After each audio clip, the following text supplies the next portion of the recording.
Assalamualaikum warahmatullahi wabarakatuh. Halo pemirsa Ekstradisi Channel, selamat bertemu kembali dengan kami.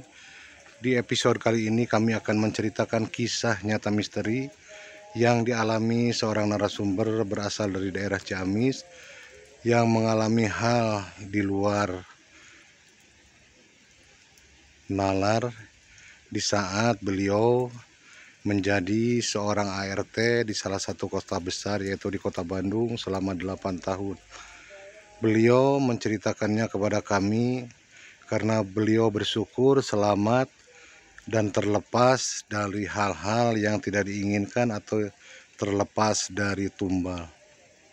Beliau bernama Ibu Sri dan berusia saat bekerja di Bandung itu berusia 35 tahun. Dan saat beliau bekerja di salah satu rumah besar berlantai 3, beliau tidak hanya sendirian, namun di rumah tersebut ada 2 orang ART lagi.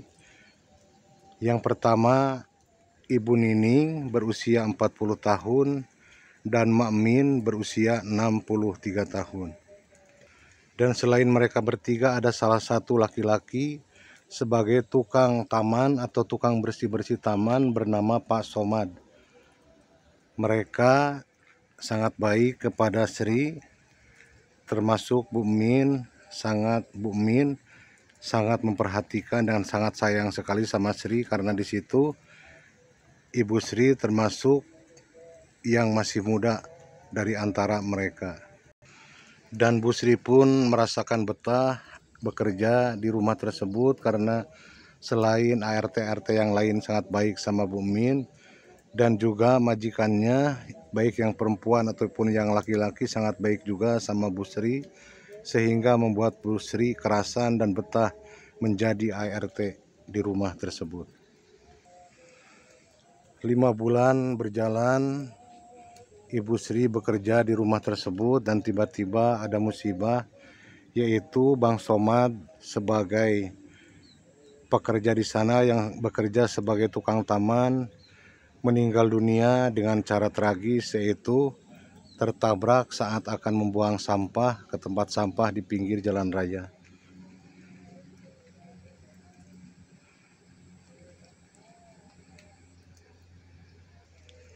Setelah Bang Somad meninggal dunia karena kecelakaan tersebut, hari demi hari waktu pun berjalan, akhirnya ada juga salah satu pegawai yang menggantikan posisi Pak Somad, dan laki-laki berumur sekitar 30 tahun, masih dari daerah Sumedang. Kejadian meninggalnya Bang Somad secara tragis tidak membuat Bu Sri berpikiran negatif atau berpikiran aneh-aneh, pemirsa. Waktu pun terus berjalan, dan pada suatu hari Ibu Sri melihat majikan laki-laki dan majikan yang perempuannya masuk ke salah satu kamar yang ada di lantai 2, dan kamar itu sangat gelap sekali dan tidak diperbolehkan siapapun masuk ke kamar tersebut kecuali Ibu Min atau Mak Min. Jadi kamar itu berada di pojokan di lantai 2, tidak memakai lampu atau penerangan, jadi gelap. Dan kalau Sri pun menyapu di area situ, Sri merasakan ada aura-aura yang menyeramkan, karena Sri sering atau pernah mendengar dari dalam kamar itu seperti auman atau geraman. Namun Sri tidak mempedulikan hal itu, dan Sri hanya berpikiran kalau itu hanya perasaan atau halusinasi Sri saja. Tiap malam Jumat, Sri sering memergoki atau melihat majikannya masuk ke dalam kamar tersebut, dan saat mereka masuk ke kamar tersebut dilakukan selalu tengah malam, dan Sri sering melihat di saat Sri mau ke WC untuk melakukan wudhu, karena Sri selalu menjalankan sholat tahajud tengah malam. Disitulah Sri mulai penasaran dengan apa yang sering dilakukan majikannya ke kamar tersebut, dan Sri mulai punya perasaan bertanya-tanya di dalam hatinya, Namun Sri juga bingung, mungkin mau bertanya kepada siapa, atau mungkin kepada Mak Min yang sudah lama atau sejak lama Mak Min tinggal atau bekerja di rumah tersebut. Singkat cerita, beberapa bulan kemudian majikan Sri yang laki-laki ataupun yang perempuan keluar dari rumah dengan tujuan mau keluar kota, dan yang tinggal di rumah hanya Mak Min, Bini Ning, Sri, dan juga pegawai baru yang bekerja di taman.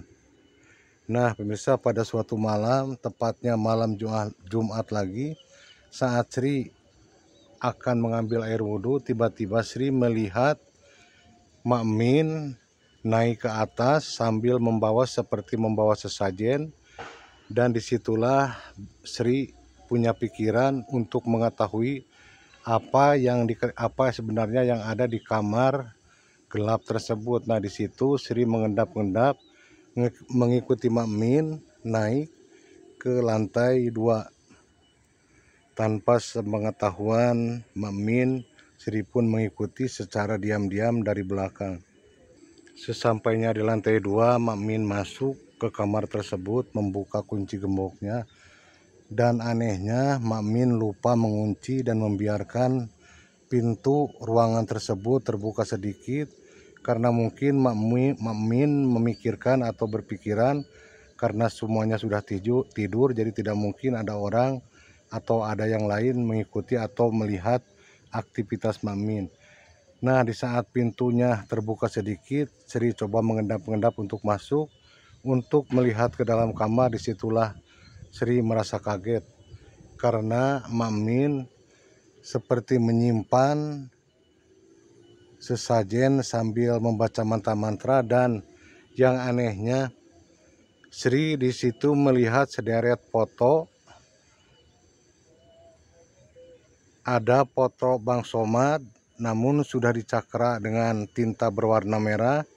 Terus ada foto Bini Ning, ada foto Sri sendiri, dan yang terakhir ada foto si laki-laki yang baru kerja sebagai tukang taman. Di situ Sri heran, bertanya-tanya dalam hatinya apa sebenarnya tentang foto tersebut, dan foto Bang Somad yang meninggal beberapa bulan yang lalu sudah dikasih tanda cakra merah dengan ballpoint warna merah. Sangat jelas sekali pemirsa. Di situ Sri bertanya-tanya sambil secepatnya Sri meninggalkan tempat tersebut atau ruangan tersebut dan turun, langsung Sri melakukan sholat tahajud. Pertanyaan dalam hati Sri itu Sri simpan sampai berbulan-bulan, bahkan sampai 1 tahun Sri tidak berani untuk bertanya tentang foto yang berjejer itu kepada Mak Min. Takutnya Sri salah jika menanyakan hal tentang foto yang berjejer, dari mulai foto Bang Somad, Bini Ning, fotonya Sri sendiri, dan juga foto laki-laki yang bernama Iwan yang bekerja sebagai tukang taman. Namun Sri menyimpannya di dalam hati sambil berpikir kemana-mana dan mulai merasakan keanehan dengan foto tersebut, apa maksudnya. Namun Sri belum ada jawaban karena Sri juga tidak mau bertanya atau tidak berani bertanya kepada siapapun ataupun kepada Mak Min. Rasa penasaran tersebut membuat Sri semakin tidak tenang, semakin tidak nyaman. Lalu pada suatu hari Sri mencoba masuk ke kamarnya Mak Min untuk secara langsung menanyakan hal tersebut, sekedar ingin tahu atau karena Sri sangat penasaran sekali apa artinya dan apa maksudnya fotonya dan foto yang lainnya terpampang atau dipasang di dalam kamar rahasia tersebut. Dan setelah Sri masuk ke kamarnya Mak Min, lalu Sri memberanikan diri, apapun yang terjadi, apapun jawabannya Mak Min, Sri akan siap menerimanya. Lalu Sri pun bertanya perihal foto yang terpajang di kamar tersebut dan foto Bang Somad yang sudah meninggal masih terpajang namun sudah dicakra merah dengan spidol. Nah, saat menanyakan itu, Mak Min sangat terkejut sekali dan seperti bingung dengan pertanyaan Sri.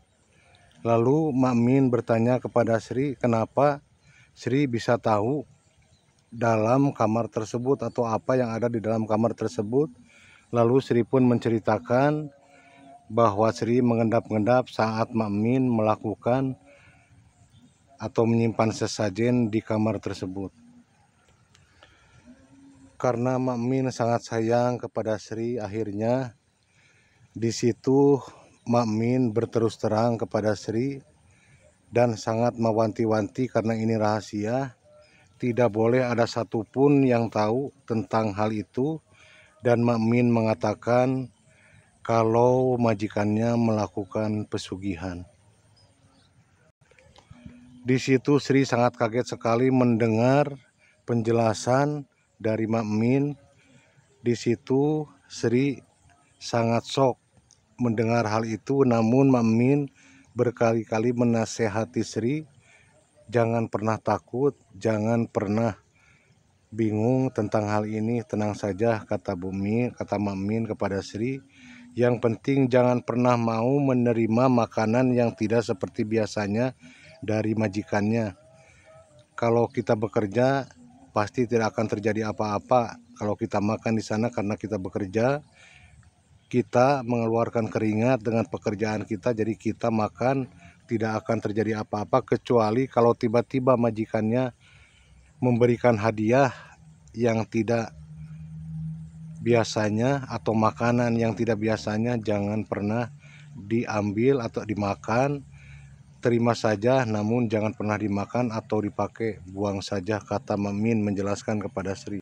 Saat Mak Min menceritakan itu, lalu Sri bertanya lagi tentang foto yang berjejer itu, dan Mak Min menjelaskan juga kepada Sri, foto tersebut adalah deretan orang-orang yang akan ditumbalkan dalam jangka waktu 5 tahun sekali.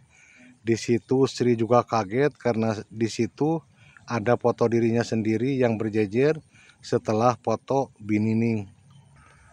Terus Sri bertanya kepada Mak Min kenapa Mak Min tidak menceritakan hal ini kepada Binining juga, kasihan sama Binining atau sama Iwan. Namun Mak Min berkata seandainya tidak ada tumbal dalam jangka waktu 5 tahun sekali, pasti Mak Min yang akan jadi tumbalnya. Nah, jadi di situ Mak Min jarang sekali memberitahukan kepada pekerja di sana tentang hal ini, karena kalau Mak Min memberitahukan pasti pekerja di sini akan kabur semuanya, akan keluar semuanya, otomatis Mak Min yang harus siap menjadi tumbal pesugihan majikannya.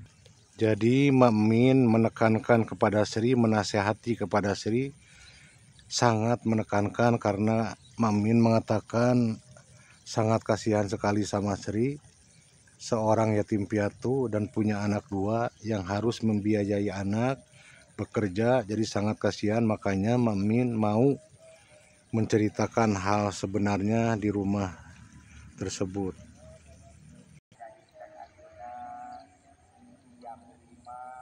Nah, setelah Mak Min menjelaskan atau menceritakan hal itu, awalnya Sri bersikeras untuk keluar dari rumah tersebut untuk berhenti menjadi ART di rumah tersebut. Namun Mak Min menahan dan melarang serta mewanti-wantikan jangan takut, Mak Min bertanggung jawab jika Sri menjadi tumbal.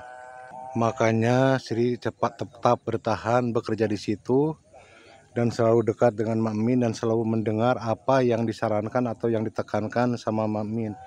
Dan waktu pun berjalan setelah kematian Bang Somad, waktu sudah berjalan 5 tahun dan pemirsa, tiba-tiba Binining lagi-lagi mengalami kecelakaan saat mau berjalan atau ke pasar.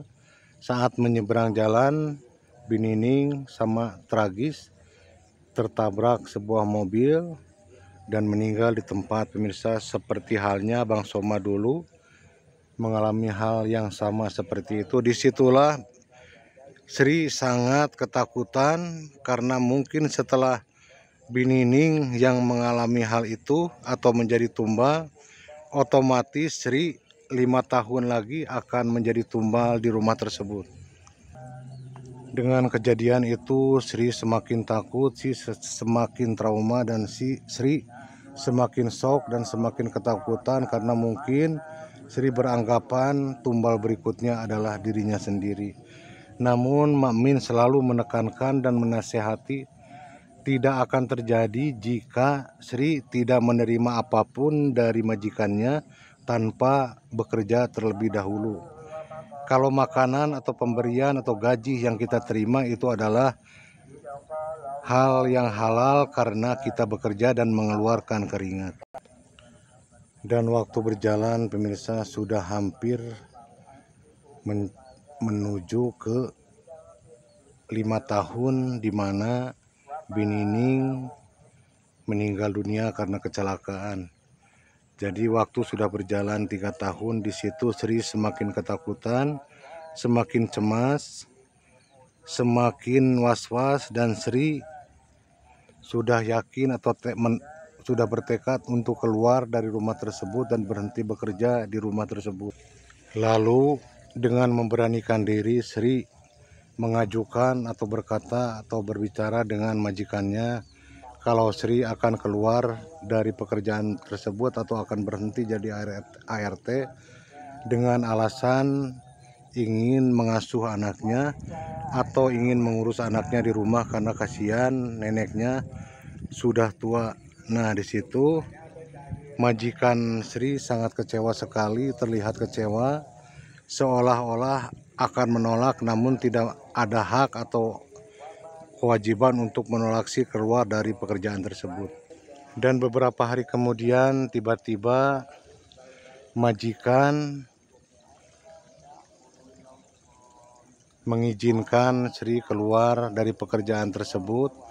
Namun katanya sebelum keluar dari pekerjaannya atau dari rumahnya, majikannya akan memberikan hadiah kepada Sri, lalu Sri dibawa jalan-jalan atau dibawa ke mall untuk membelikan berbagai macam baju dan juga baju untuk anak-anaknya di rumah, serta makanan dan yang lainnya. Banyak sekali oleh-oleh yang dibelikan majikannya buat Sri. Dan saat sampainya di rumah tersebut, di rumah majikannya, lalu Sri bertanya kepada Mak Min menanyakan hal tersebut, bagaimana. Kata Sri, ini majikan ngasih baju untuknya, untuk anak-anaknya, dan berbagai oleh-oleh lainnya.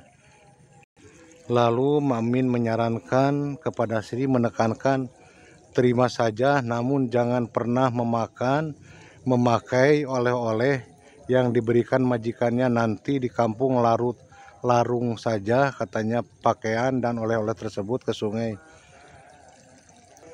Setelah mendengar nasihat atau perintah Mak Min, Sri pun seolah-olah bahagia di hadapan majikannya karena diberikan oleh-oleh tersebut. Lalu singkat cerita, Sri pun pulang ke kampungnya, yaitu ke Ciamis. Dan sebelum masuk atau sebelum datang ke rumahnya atau sampai ke rumahnya, Sri langsung membuang oleh-oleh yang diberikan majikannya, dan juga ada sedikit uang yang diberikan majikannya untuk nenek atau untuk ibunya Sri.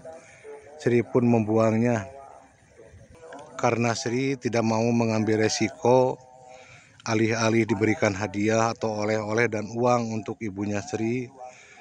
Nanti kalau tidak Sri, mungkin anak-anaknya atau ibunya yang menjadi tumbal. Jadi semua yang diberikan majikannya itu Sri larung ke sungai Citanduy yang ada di sekitaran daerah tempat Sri tinggal. Sebulan sudah Sri berada di kampung, tiba-tiba salah satu pekerja di rumah tempatnya bekerja dulu, yaitu Iwan, mengabarkan kalau Mak Min meninggal dunia dan sudah dibawa oleh keluarganya ke daerah Jawa Tengah.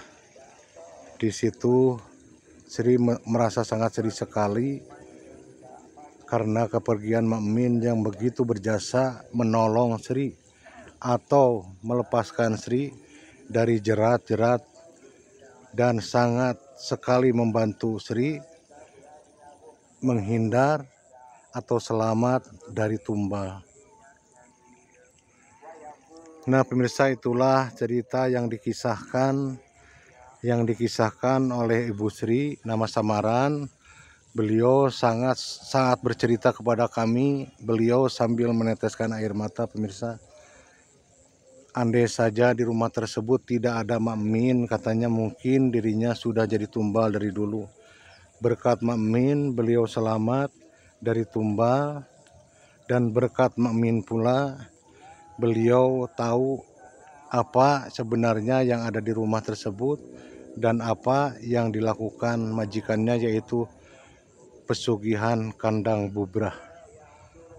Itu yang dibilang sama Mak Min katanya, namun Sri tidak tahu atau tidak mengerti yang namanya pesugihan kandang bubrah seperti apa. Yang jelas Sri hanya tahu namanya namun tidak tahu asal usulnya. Nah begitu pemirsa ceritanya, semoga pemirsa mengerti, semoga pemirsa terhibur, dan mohon maaf jika cara kami menyampaikan ceritanya terbata-bata karena memang ini sudah hampir maghrib, sebentar lagi akan buka puasa dan di sini juga sudah gerimis, takutnya kehujanan. Jadi mohon maaf yang sebesar-besarnya. Jangan lupa dukung terus channel kami dengan cara like, komen, dan juga subscribe supaya channel kami bisa berkembang. Bagi siapapun yang mendukung channel kami doakan sehat selalu, murah rezekinya, panjang umurnya, dan selalu bahagia dan tercapai cita-citanya. Amin ya Allah ya Rabbal Alamin. Sampai di sini dan tunggu lagi kisah nyata berikutnya pemirsa. Semoga kami selalu mudah mencari narasumber, selalu dimudahkan atau dilancarkan mencari narasumber yang mau menuturkan kisah nyatanya yang benar-benar nyata. Wassalamualaikum warahmatullahi wabarakatuh. Tuh sudah gelap pemirsa. Sebentar lagi maghrib, sekitar 3 menitan lagi buka puasa.